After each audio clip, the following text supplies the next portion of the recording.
존경하는 진접교회 성도 여러분, 주님 은혜 가운데 평안하셨습니까? 오늘 귀하고 복된 안식일에 우리 성도님과 함께 하나님 앞에 경배와 찬양을 드리게 된 것을 매우 기쁘게 생각합니다. 특별히 오전 안식일 학교 시간과 또 설교 시간을 또 저희 가정에 할애하신 우리 윤한수 목사님과 또 장로님, 집사님, 또 여러분들에게 깊은 감사를 드리고 하나님의 은혜가 함께 하셔서 이 진접교회가 더욱더 아름답고 또 성장하는 교회로 발전하게 되기를 기원합니다. 오늘 저는 내니 두려워하지 말라 하는 제목으로 성도 여러분과 함께 은혜를 나누고자 합니다. 오늘 본문 말씀은 예수님께서 보리떡 5개와 물고기 2마리로 5,000명을 먹이신 이적을 행하신 직후의 사건이기 때문에 먼저 예수님께서 보리떡 5개와 물고기 2마리로 5,000명을 먹이신 이 사건이 군중들에게 어떤 영향을 미쳤는가, 이것부터 살펴볼 필요가 있습니다. 요한복음 6장 15절에는 이런 말씀이 기록됐습니다. 그러므로 예수께서 그들이 와서 자기를 억지로 붙들어 임금으로 삼으려는 줄 아시고 했습니다. 그 떡을 먹은 군중들이 예수님을 억지로 왕으로 세우려고 했습니다. 왜 그들이 예수님을 왕으로 세우려고 했을까요? 아마도 첫째는 식량 문제가 해결되는 것 때문이 아닐까 생각합니다. 우리가 매일 수고로이 일하는 것은 먹고 살기 위해서 그렇게 일합니다. 그런데 이제 예수님께서 왕이 되시면 그럴 필요가 없습니다. 갈릴리 호수에 가서 싱싱한 물고기 1-2마리 잡고 떡 1-2덩이 가지고 누구에게 가면? 예수님에게 가면, 그러면 얼마든지 많은 사람을 먹일 수 있습니다. 얼마나 놀라운 일입니까?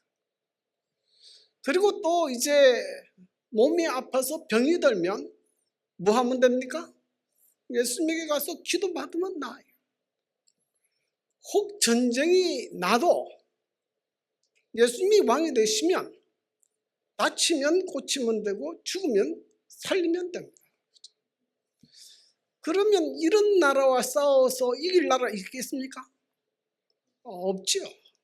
그러니 이스라엘을 로마의 식민지에서 해방시키고 이스라엘을 전 세계에서 1등 국가로 만들 수 있습니다. 그래서 그들이 예수님을 왕으로 세우자, 그런 운동이 일어났습니다. 그런데 예수님께서는 군중들이 그런 마음을 가진 것을 아시고 즉시 그 군중들을 해산시켰습니다. 그런데 이 운동에 앞장선 사람이 누군가 하면 제자들이었습니다. 제자들은 왜 예수님이 왕이 되는 일에 앞장섰을까요? 간단합니다. 예수님이 왕이 되면 자기도 한 자리를 차지할 수 있으니까.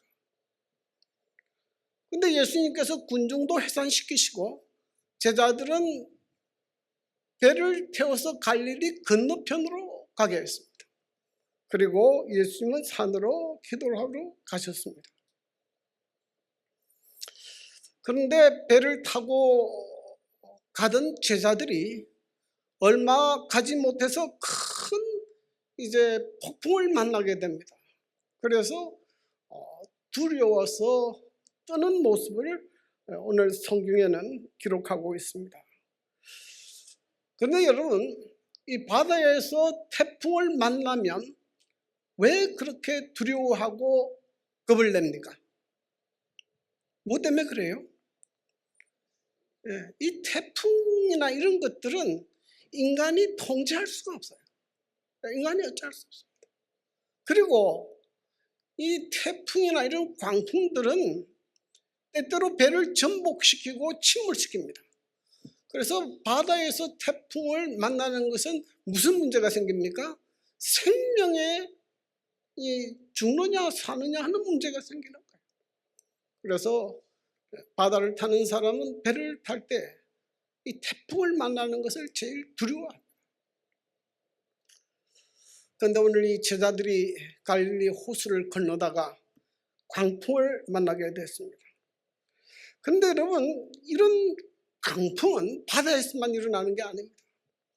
우리가 이 세상을 살아가다 보면 수없이 많은 광풍을 만나게 됩니다. 갑작스러운 질병, 재난, 사고, 실패 등 우리가 감당할 수 없는 풍랑을 만날 때가 있습니다.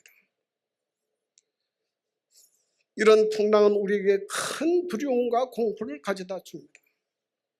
오늘 본문 말씀은 인생의 풍랑을 만날 때 어떻게 두려움을 극복하고 풍랑 가운데서도 목적지까지 안전하게 항해할 수 있을까? 그 비결을 우리에게 말씀해 주고 있습니다. 우리가 인생의 풍랑을 만날 때 두려움에서 벗어날 수 있는 첫 번째 비결은 예수님이 우리를 지켜보고 계신다는 것을 아는 것입니다.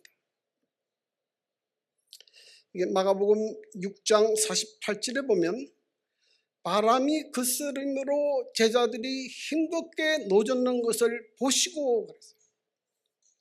예수님은 멀리 산에서 있었지만은 제자들이 아주 힘겹게 고생하고 어려움을 당하는 것을 보셨다 그랬습니다.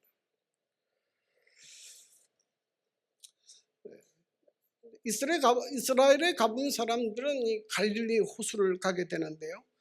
갈릴리 호수는 여의도 면적의 57배나 될 만큼 큰 호수입니다. 그래서 성경에는 자주 바다라고 이렇게 표현하기도 합니다.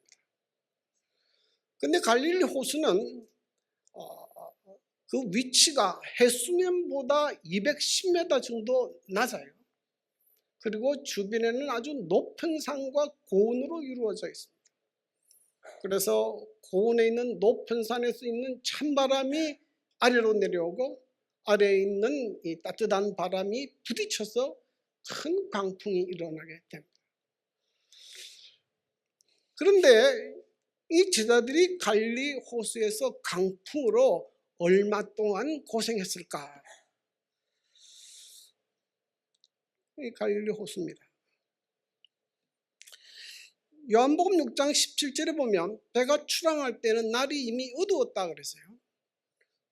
그런데 이 시기가 언제였는가 하면 6월절이 가까울 때쯤이었기 때문에 봄입니다. 한 3월쯤 됐을 때.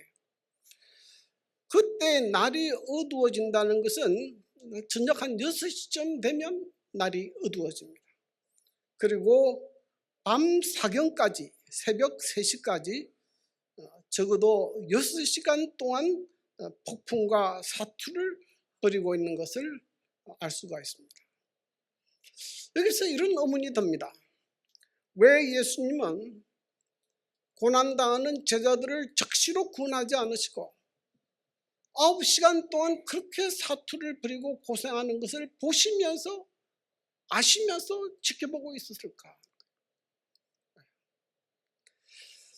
이것을 이해하려면 이 제자들이 배를 탈 때 어떤 마음을 가졌는가 하는 것을 살펴봐야 할 필요가 있습니다. 여기 시대의 소망에는 이렇게 기록합니다. 그리스도의 명령을 따르기가 이번처럼 불가능하게 보인 적은 없었다. 제자들은 예수를 왕위에 앉히려는 대중운동을 오랫동안 원해왔었다. 이 모든 일정이 허지로 돌아간다는 것을 생각하니 제자들은 견딜 수가 없었다. 제자들이 배를 탈 때 어떤 마음을 가지고 탔습니까?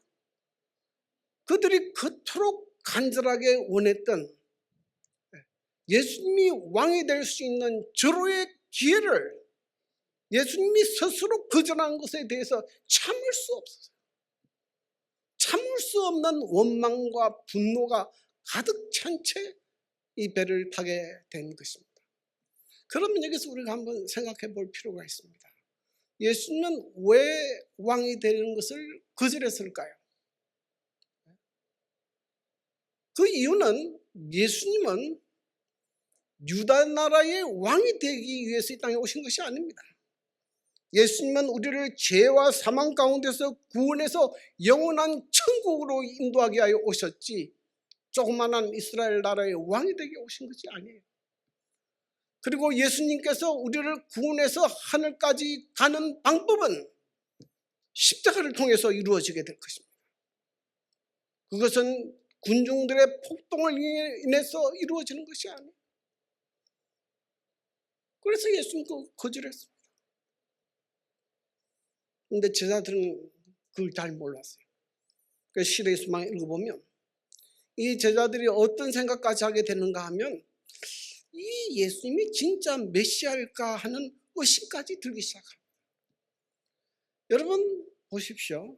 우리의 마음에 세속적 욕망이 가득하면 영적 눈이 아주 어두워지게 됩니다. 볼 수가 없게 되는 거예요.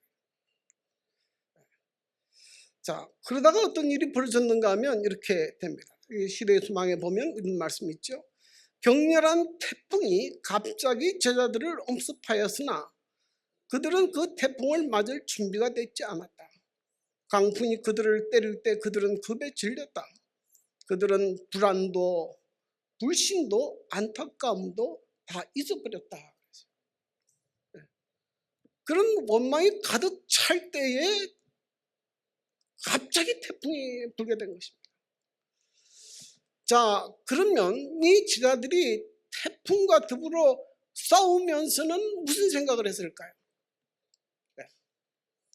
그때도 예수님이 왕이 되지 못한 것에 대해서 불만하는 생각을 가졌겠습니까? 여러분 생각은 어떠십니까?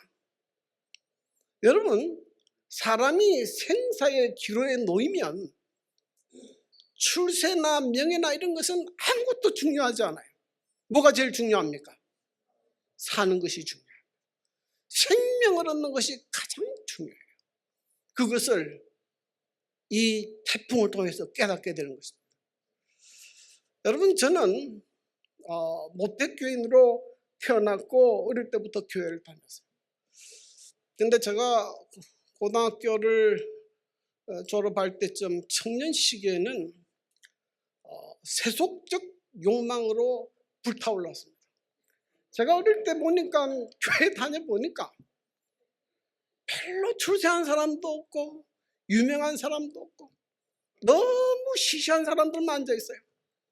그래서 저는 생각하기를 나는 이런 인생은 안 살아야 되겠다, 그런 생각을 했어요. 저는 세속적 욕망을 위해서 막 이렇게 달려가고 있었어요. 그런데 제 삶에 큰 풍랑을 만나게 된 것은 이 군 복무를 통해서 그렇습니다. 모든 대한민국 남자들은 정년 나이가 되면 군에 입대하게 됩니다. 그래서 저도 군에 입대할 때는 기도를 했습니다. 하나님, 제가 그렇게 믿음은 없지만은 교회 안 다닌 사람보다 나으니까 그래도 무사하게 편하게 있다가 잘 제대할 수 있도록 도와주십시오. 그런데 하나님께서 제 기도를 정반대로 응답을 하셨어요. 제가 부대 배치를 어디를 받았는가 하면 우리나라 최북단 금강산 맞은편에 있는 금봉령 1029지, 저희 부대 이름은 88여단이었어요. 그 당시에 저희 부대의 별명은 펄펄 끓는다 그랬어요. 훈련이 얼마나 혹독한지.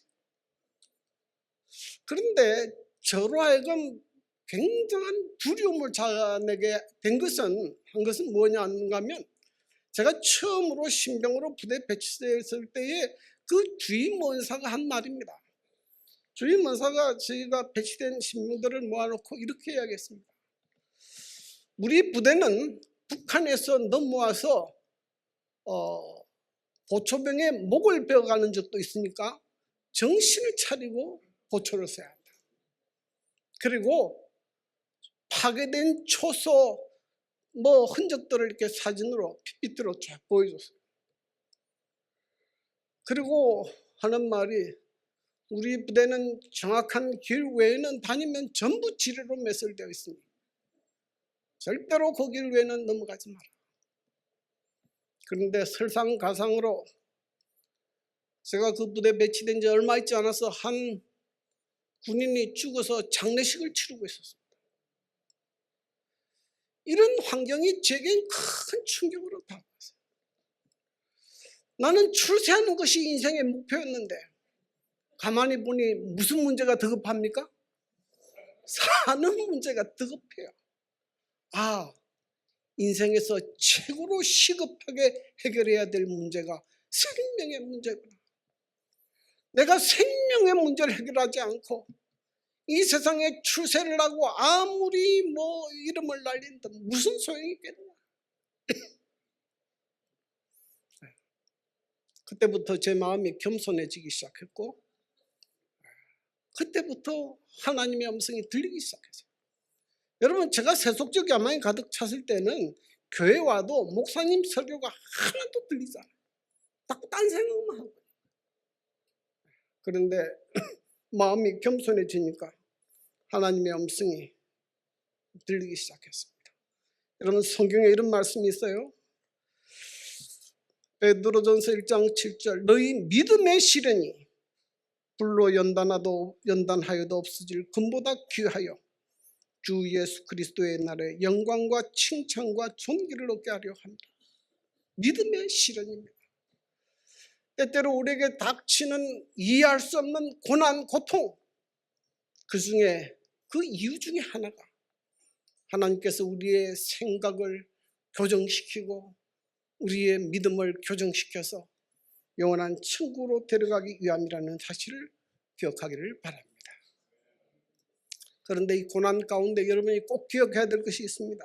그것은 주님께서 우리의 고난을 아시고 지켜보고 계신다는 것입니다. 여기 시편 159편 2절 139편 2절 주께서 내가 안고 일었음을 아시고 멀리서도 나의 생각을 밝히 아시오며. 주님은 우리가 어떤 고난을 겪는지 다 아시고 뭐까지 아십니까? 우리의 생각까지도 밝히 아신다. 시대의 소망에 이런 말씀이 있어요. 예수께서는 해안에서 급에 질려 태풍과 싸우고 있는 그들을 보셨다. 예수님께서는 일순간도 당신의 제자들을 잊지 않으셨다. 주님께서는 당신의 제자들을 지켜보셨다. 그들의 마음이 진정되고 거룩하지 못한 야심이 가라앉고 겸손히 도움을 요청하는 기도를 드렸을 때 그들은 구조를 받았다.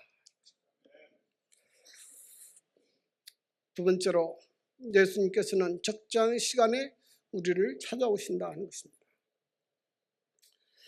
마태복음 14장 25절 밤 사경에 예수께서 바다 위로 걸어서 제자들에게 오시니 그랬습니다. 예수는 우리를 지키만 보시는 분이 아니고 우리에게 찾아오십니다. 그런데 밤 사경에 오십니다. 유대인들은 밤을 네 부분으로 나누었어요. 그래서 일경은 6시부터 9시까지가 일경입니다. 그리고 9시부터 12시까지 이경, 그리고 12시부터 새벽 3시까지가 3경, 새벽 3시부터 저녁 6시까지가 4경입니다. 근데 예수님이 언제 오셨다고요? 밤 4경에 오셨습니다. 그러니까 밤 가운데도 한밤중에. 근데 이때가 언젠가 하면 이들이 한밤중에 아무리 노를 저어도 배가 목적지로 가지 않아요. 점점 파도에 밀려 떠내려가. 그래서 인간의 모든 노력과 수고가 흑지로 돌아간 때입니다. 그래서 그들이 죽었다고 생각하는 그 순간, 그 순간에 누가 오신다고요? 예수님께서 바다 위를 걸어서 제자들에게 오십니다. 여러분, 인간의 노력이 끝나면 우리는 끝났다고 생각합니다. 그러나 아닙니다. 그때는 하나님께서 일하시는 때입니다. 하나님께서 하나님의 영광을 드러내게 하여 때때로 인간 한계의 시간에 우리를 위해 찾아오신다는 사실을 기억하시기를 바랍니다. 그런데 예수님께서 어떻게 오셨는가 하면 바다 위를 걸어서 오셨습니다. 여러분 가운데 바다 위를 걸어서 가실 수 있는 분이 있습니까? 여러분, 사람은 물 위에 가면 사람의 몸무게가 물의 표면 장력보다 크기 때문에 바다로 깔아앉는 게 막 법칙이에요. 근데 예수님은 바다 위를 걸어서 오셨습니다. 어떤 의미가 있습니까?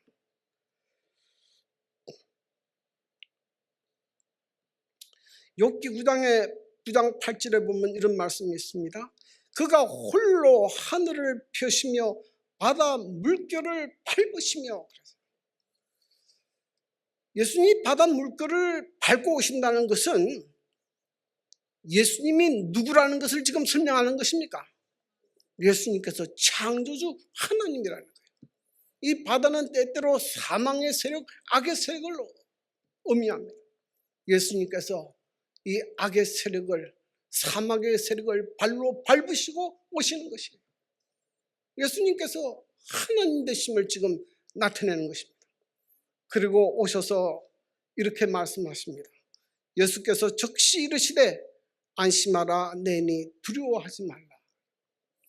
여기 내니라는 말은 헬라어로 에고에임인데 이것은 영어로 하면 I am입니다. 나는이다. 그런데 이 단어는 하나님께서 모세에게 자신의 이름을 계시하신 스스로 있는 자라는 뜻이에요. 그러니까 내니 두려워하지 말라는 뜻이 무엇입니까? 하나님이 너희와 함께 계시니 너희는 뭐 하지 말라는 것입니까? 두려워하지 말라. 요즘에는 산책할 때 애완견을 데리고 다니는 분들이 많아요.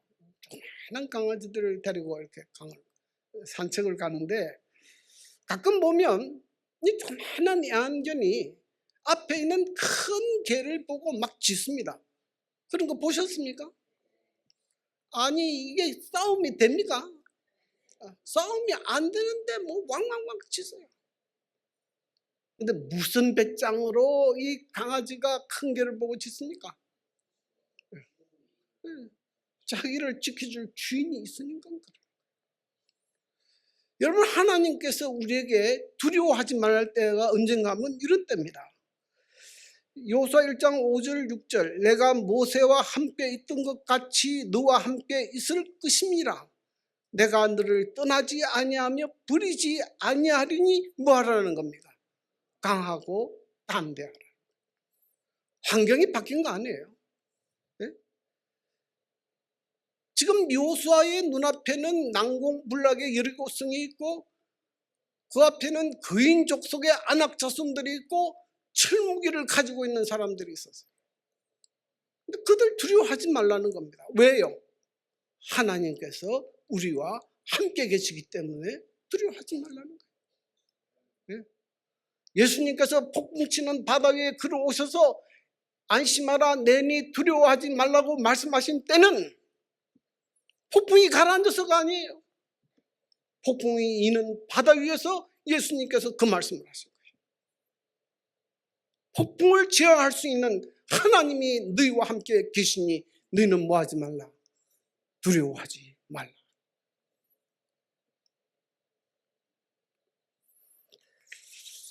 마태복음 8장 22절부터 27절에 보면 예수님께서 제자들과 함께 배를 타고 갈릴리 호수를 건너는 장면이 나옵니다.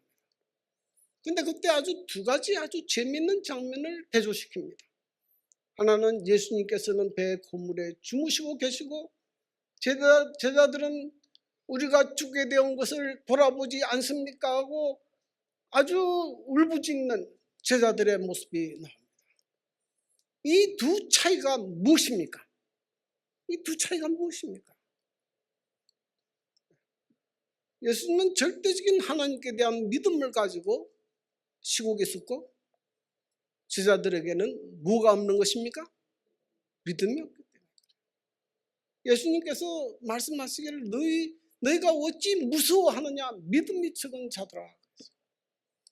그래서 우리가 예수를 믿으면서도 말할 수 없는 염려와 고민에 빠지고 잠을 이루지 못하는 것은 환경 문제도 있지만 가장 큰 문제는 무엇의 부족입니까? 나와 예수님과의 관계에 믿음의 문제가 될 수 있다는 사실을 기억하기를 바랍니다. 믿음이 있는 사람은 두려워하지 않습니다. 다니엘과 세 친구와 그 누구도 예수님께서 함께 계시다는 믿음이 있을 때는 그들은 두려워하지 않았어요. 믿음이 없었을 때 그들은 두려움에 떠는 모습을 볼 수가 있습니다. 그러므로 우리가 두려움에서 벗어날 수 있는 두 번째 길은 예수님께서 나와 함께 계시다는 것을 믿는 믿음이 우리를 두려움에서 벗어나게 합니다. 세 번째는 예수님께서는 즉시 우리를 구원하십니다. 예수님께서 바다 위로 걸어오시는 장면을 보고 베드로가 이야기합니다. 주여 주시여든 나도 나로 명하여 물 위를 걸어오라 하소서. 예수님께서 오라 하시니까 베드로가 물 위를 걸어서 예수님께 갑니다. 그러다가 베드로가 바람을 보고 물에 빠지게 되는 거예요. 자, 왜 베드로가 물에 빠졌는가?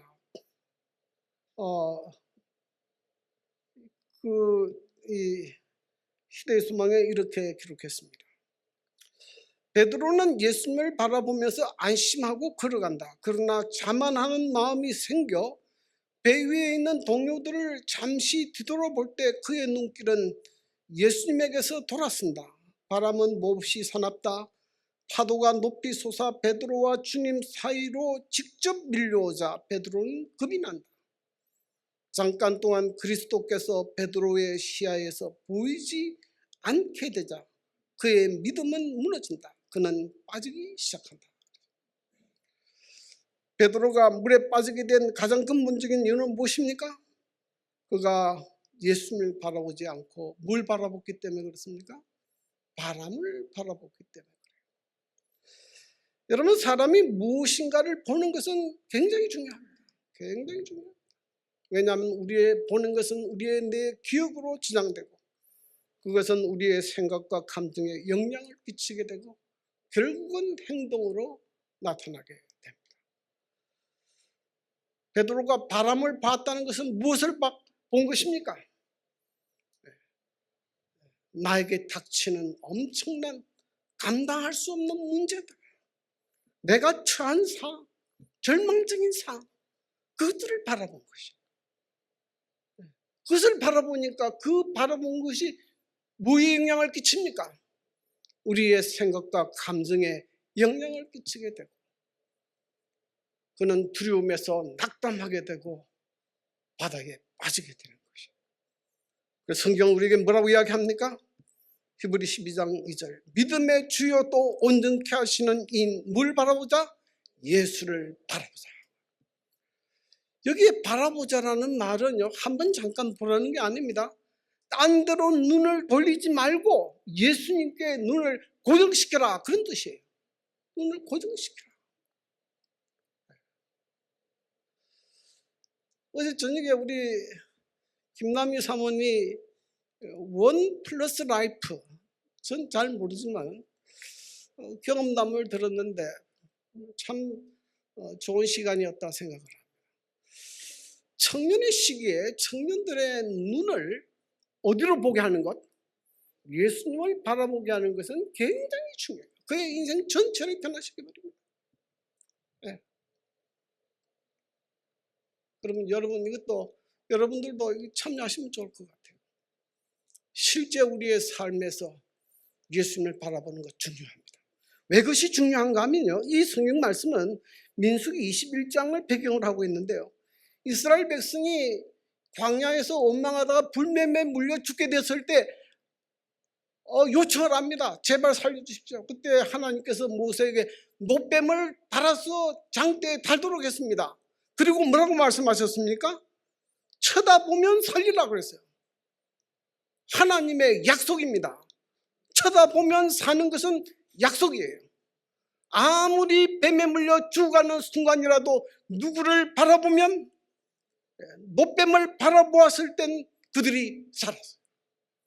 그런데 예수님은 이것을 자기 경험에 적용했습니다. 모세가 노뱀을 든 것 같이 인자도 들려야 하리니 그를 믿는 자는 영생을 얻을 것이라. 예수님을 바라보는 사람에게는 그에게서 치유하는 강성이 나오고 능력이 나오고 생명의 능력이 나와서 우리를 모든 죄와 사망에서 이길 수 있는 능력이 나오기 때문에 우리를 구원할 수 있습니다. 우리가 아무리 절망적이고 어려운 상황에 있고 인간적으로는 해결할 수 없는 문제에 직면했다 할지라도 예수님을 바라보면 거기에는 구원의 길이 있습니다. 하나님의 약속이 있기 때문에 그렇습니다. 그런데 오늘 이 말씀의 가장 클라이막스적인 복음은 여기에 있습니다. 마태복음 14장 30절 31절 소리질러 이르시되 주여 나를 구원하소서 하니 예수께서 즉시 손을 내밀어 그를 붙잡으시며 그랬어요. 베드로가 물에 빠져서 소리 질렀습니다. 주여 나를 구원하십시오, 구원해 주십시오 하고 했을 때 예수님께서 즉시 손을 내밀어 그를 구원하셨다. 여러분, 이 성경의 기사가 중요한 것은 이 사건은 누구의 문제만 아닙니까? 베드로의 문제만 아닙니다. 우리의 문제예요. 우리가 예수를 믿고 믿음으로 산다고 하지만은 실수하고 넘어집니까? 넘어지지 않습니까? 실수하고 넘어져요. 저도 여러 번 실수하고 넘어져요. 그런데 실수하고 넘어져도 우리가 주님께 향하여 주여 나를 구원해 주십시오 하고 부르짖으면 주님께서 우리를 뭐하여 주십니까? 적시로 구원하여 주십니다.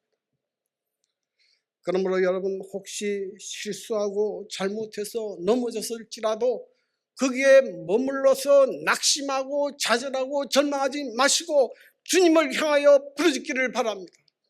주여 나를 구원하소서.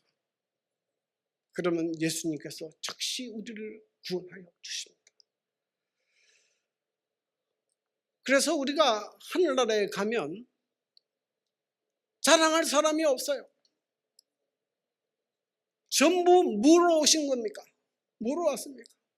전부 하나님의 사랑과 하나님의 은혜 때문에 천국에 온 것이지 우리가 자랑할 만한 것이 아무것도 없어요. 우리는 수없이 넘어졌고 주님은 우리를 수없이 구원해 주셨고 그래서 우리는 천국까지 가게 됩니다.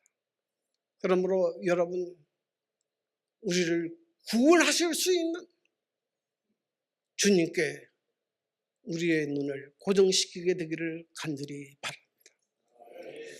지금도 우리가 사는 이 세상은 요동치는 바다와 같습니다. 계속 들리는 소리는 전쟁의 소리, 정치적인 혼란, 경제적인 문제, 사방에서 일어나는 각종 재난들로 이 세상에는 요동치고 있습니다. 저는 이 손자가 지금 이렇게 낳지만 저 아이들이 살아갈 세상은 얼마나 어려울까 그런 생각이 들 때가 많아요. 그러나 요동치는 바다에도 우리가 두려워하지 않을 수 있는 것은 누가 있기 때문에 그렇습니까? 예수님께서 우리와 함께 계시기 때문에 우리는 이 엄청난 풍랑을 헤치고 하나님께서 약속하신 땅으로 갈 수가 있습니다. 요한복음 6장 21절엔 이렇게 끝납니다. 이에 기뻐서 배로 영접하니 배는 곧 그들이 가려던 땅에 이르렀더라. 이 배에 예수님이 타시자 그 거칠게 불던 태풍도 사라지고 배는 가려던 목적지에 무사하게 도착하게 됐다. 얼마나 아름다운 이야기. 예수님께서 우리와 함께 계시며 예수님은 틀림없이 우리를 영원한 천국까지 인도하실 것입니다. 이러한 하나님의 은혜가 우리 사랑하는 성도들과 저에게 있게 되기를 바라고 온전한 믿음 안에서 승리하기를 간절히 바랍니다.